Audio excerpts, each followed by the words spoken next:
It's my first time at AMEC. Reunited with my girl.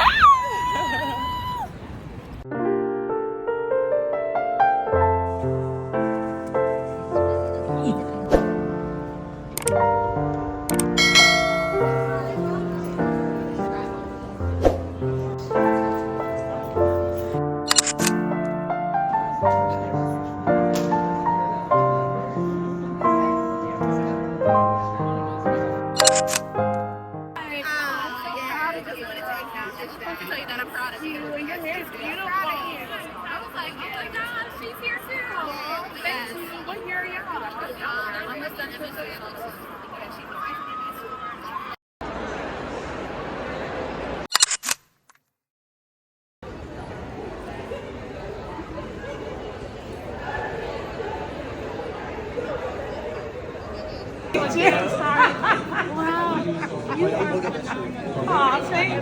He's like, I don't know you, but like, you my sister. Oh, thank you, girl. Yes, you. I'm 14. I'll come and stay. I'm watching your story. Yeah. Oh my God. And your YouTube channel, I've been following you since you probably started on YouTube. And your videos are so encouraging. Like really encouraging. So I just wanted to, I said if I see Vicks at this conference, I want to tell her. So thank you so much for doing what you do. And I really appreciate it. Yes, and hang in there. Thank you so much.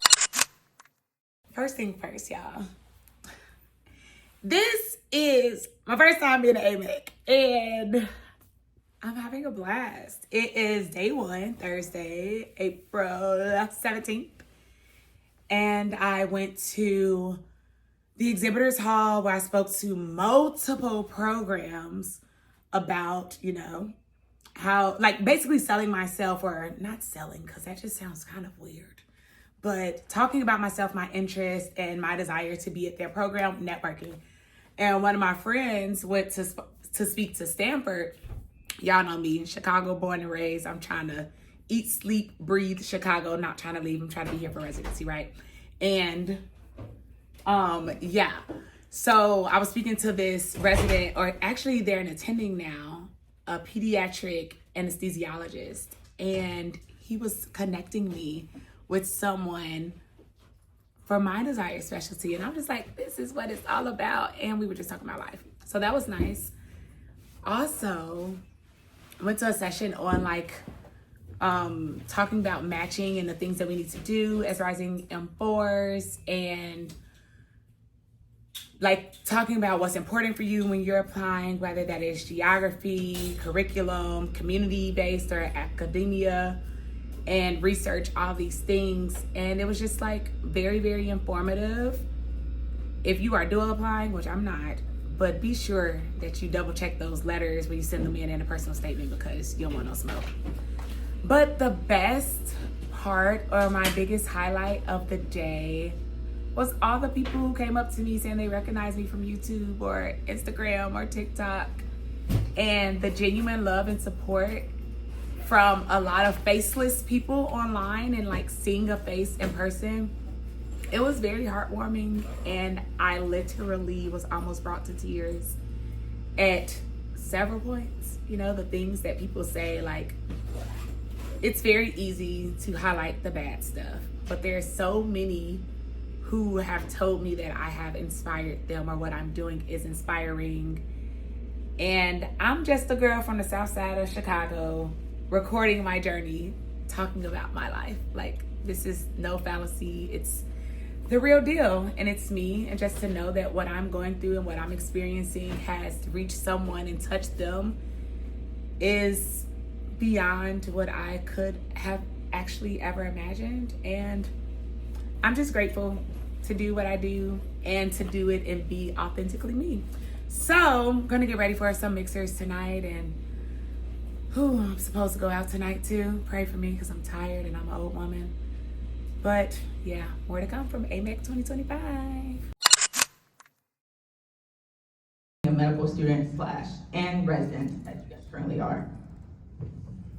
I'll go first. So, hi everybody, I'm Camila. I am currently finishing my 4th year of OBGYN residency. So, and I feel like I'm an OG on this stage, low key, because I've been vlogging since I was in medical school. And it came about very genuinely. I wasn't really looking for it, but I did kind of, I would say, manifest it. And so I think when it happens so genuinely, I also think a lot of people come up to me and they say, how do you become an influencer? Like, they want clearly the benefits. But first of all, not only is it a job, but it's a social job. I find myself, I've moved many places since being in medicine. Just, you know, the grind requires you guys to go out of state. And so I was born in LA, I moved to Houston for many years, I went to New York for medical school, and then now I'm here in Chicago finishing up residency.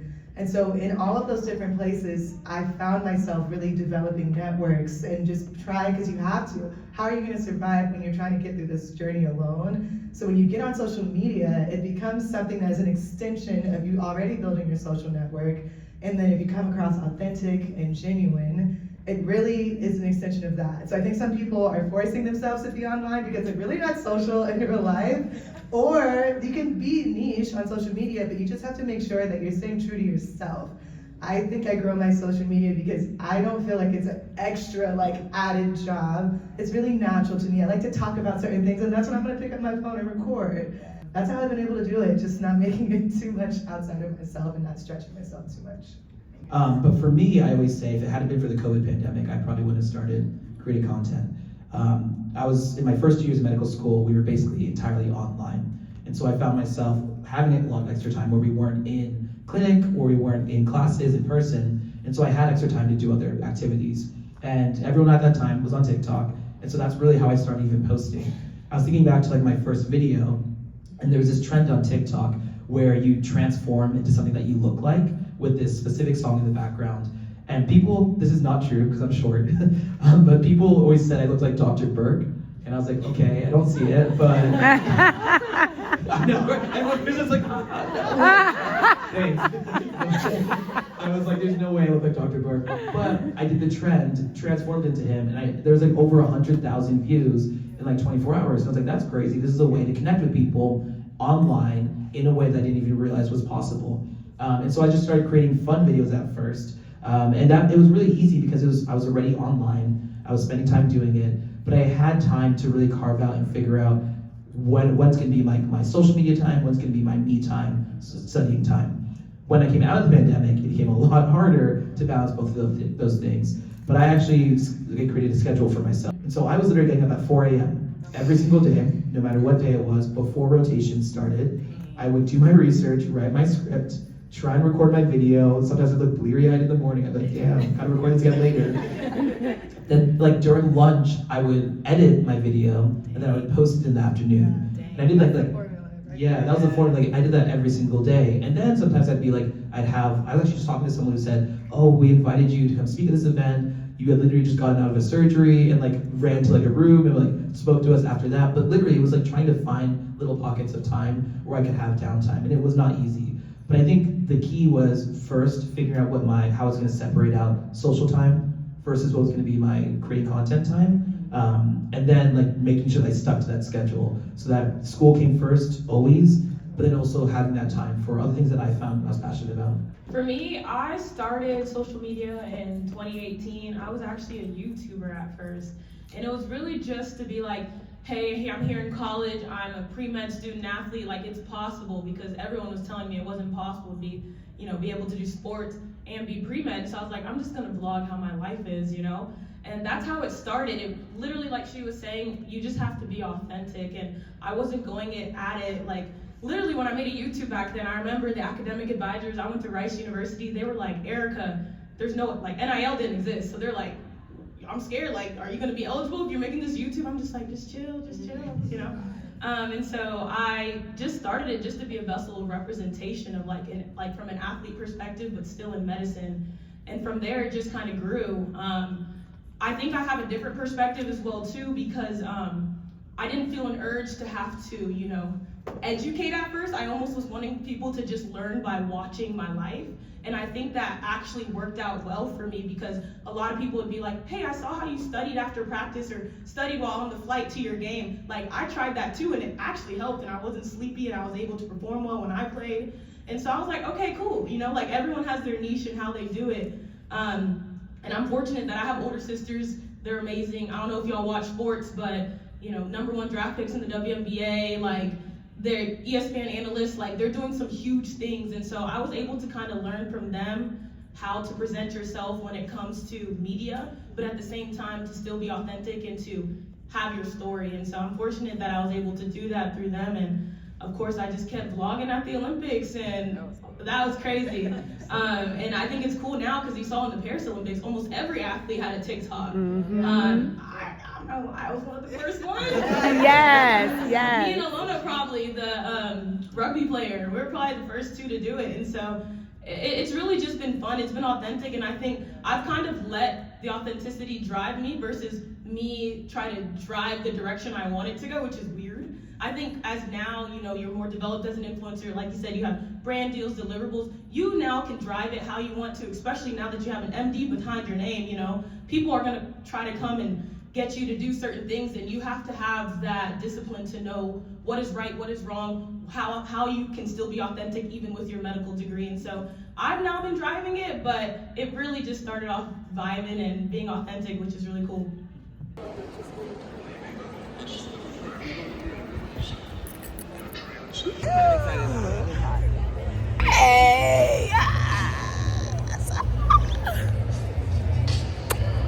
For the 2025 Annual Medical Education Conference. Now, I know I'm not with you in person in St. Louis, my hometown, but believe me when I say I am with y'all all the way.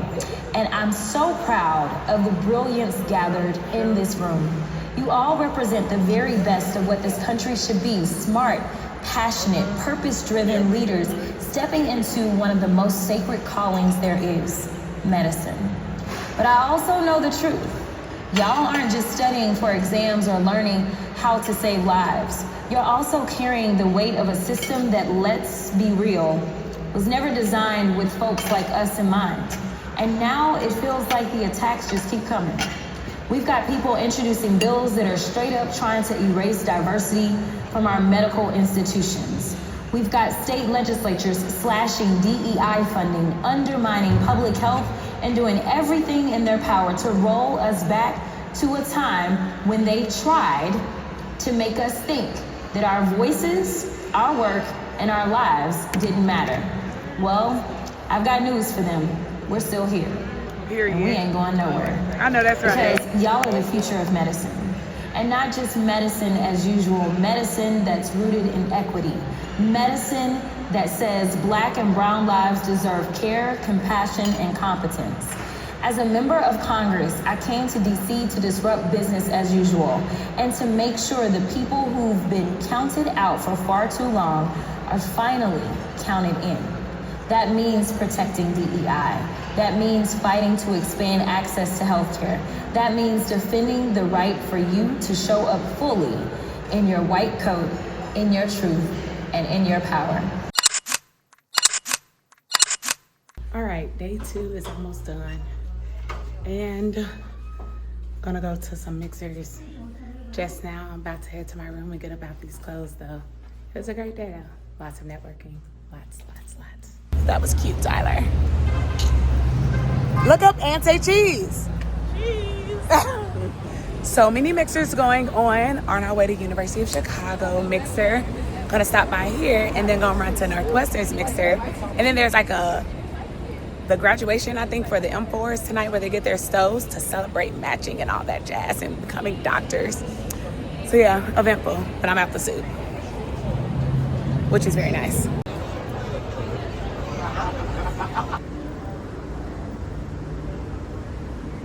I mean, yeah, I got the scribe. I did like hands-on So, do we have Amani Vaughn in the room? Oh my gosh, these happy hours are so nice. And it's so much good networking with the girls. And now it's about to be the graduation for the like graduating M4s where they get their stoves. So there's that. Okay, I didn't know if I was walking the right way or not.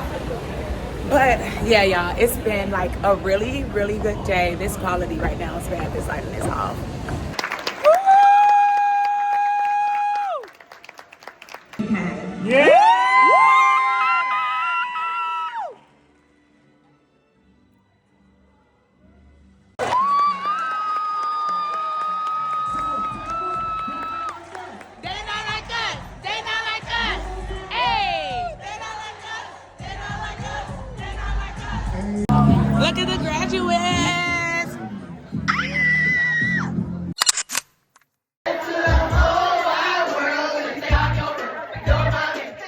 I have never seen so many Black students in white coats in my entire life, from medical students to residents to fellows to attendings. This moment right here is what gave me FOMO, fear of missing out, when they were in New Orleans for AMEC last year. I immediately said, I have to be there next year, and I'm so happy that I came.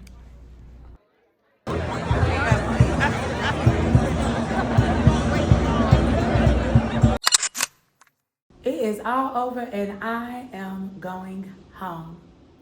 But it was such a good time. We're gonna have to recap back in Chicago. That's to wrap up on the annual medical education conference, the largest minority-run conference for students in the country. So it's like pre-med, medical students, residents, all the things. It was amazing.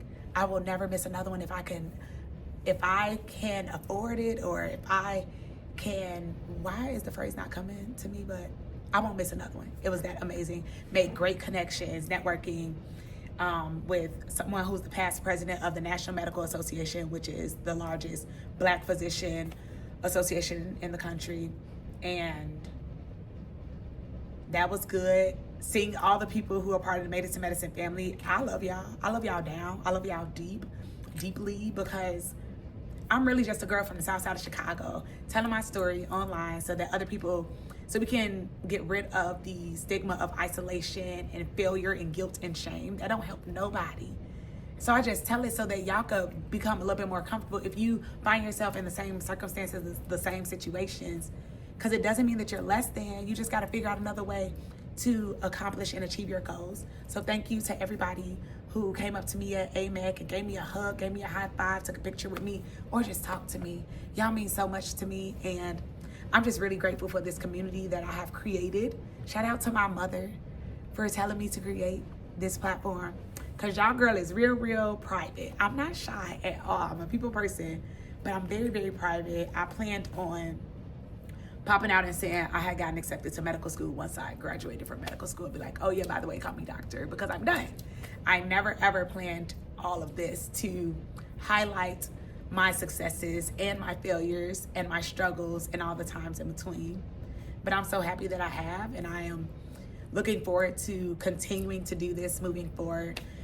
And I'm also going to look into how can I be a panelist at AMEC next year. I was a panelist at AMEC this school year, and I would love to do it at AMEC next year. So I'm gonna reach out to some people who are on some panels and see how I do that, because I do think that I've experienced some things that others could learn from so that they can avoid them. I don't fail so y'all can fail too. I share the failure so that if you have already failed, you can know that you're not alone. There is power in community and knowing that you are not isolated and you're not a screw up. And yeah, so I'm grateful, I'm blessed. It was a great time. I went out every single night. That is so unlike me, because I'm a homebody through and through. I be inside, never outside, but I was outside. And I had a good time though. So see y'all at the next conference. And yeah. Oh, I guess my highlights were the reproductive justice session and talking about like how Roe v. Wade was overturned and what this means for patients and providers as well.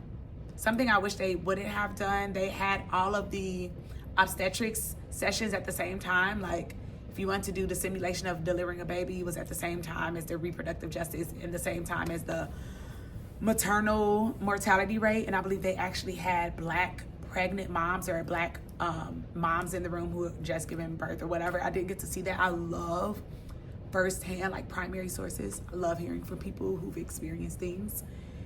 And the ERAS session, oh my gosh.